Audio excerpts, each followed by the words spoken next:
ইনায়া ও teddy bear. একটা ছোট্ট মেয়ে ছিল, নাম তার ইনায়া। ইনায়া খুব ভালোবাসতো টেডি বেয়ার। প্রতিদিন সকালে সে উঠেই বাগানে যেত। একদিন বাগানে একটি আহত টেডি বেয়ার পেল ইনায়া। টেডি বেয়ারের পা ভাঙা ছিল। ইনায়া টেডি বেয়ারটিকে আদর করে বাড়ি নিয়ে গেল।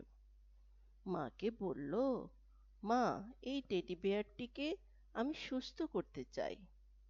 মা হাসলেন এবং বললেন, অবশ্যই। ইনায়া টেডি বেয়ারটির যত্ন নিল।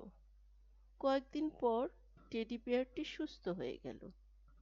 টেডি বেয়ারটি এখন হাঁটতে পারে। সে বনে যায়। ইনায়ের মন ভরে গেল খুশিতে। সে বুঝল সবার যত্ন নিলে সবাই ভালো থাকে। Thank you for watching.